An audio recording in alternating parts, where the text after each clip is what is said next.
फिर reduction from 28 to 18%. इसमें middle class के एस्पिरेशंस मीट करने वाले बहुत सारी चीज़ हैं. Air conditioning machines, TVs which are over 32 inches, all TVs now at 18%.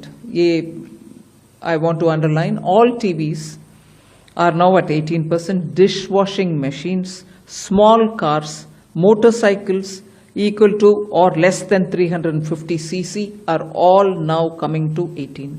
నేను 22వ తారీఖు ఎక్కడ ఉన్నానో ఆ రోజు అక్కడ లిటరలీ వీధి వెళ్ళ తలుచుకున్నాను జనాన్ని, ప్లీజ్ వెళ్ళి కొనుక్కోండి, చెప్పండి మాకు రేటు తగ్గిందా లేదా. నేను కొట్ల లోపల వెళ్ళను, ట్రేడర్స్ దగ్గర వెళ్ళను, ఎందుకంటే నాకు పూర్ణంగా నమ్మకం ఉంది you will pass on the rate. లోపల వెళ్ళి బాబు మీరు పాస్ ఆన్ చేస్తున్నారా అని అడగను, లోపల వెళ్ళను, కంపెనీస్ ని ప్రశ్నించను. ఇది డిసిషన్ వచ్చినప్పటి నుంచి నేను పెద్ద కంపెనీస్ తోటి మాట్లాడుతున్నా, మీరు please pass it on from 22nd. Volunteer గా చెప్తున్నారు we will do it, even from now we are ready to do it. ఎవరికైనా మనసులో ఏదైనా ప్రశ్న ఉంటే ఇది ఎలా ఉంటుందండి, ముందు కొన్న స్టాక్ ఇప్పుడు అమ్మే స్టాక్, ఫ్రీక్వెంట్లీ ఆస్క్డ్ క్వశ్చన్స్ ముందే ప్రిపేర్ చేసి పెట్టాను.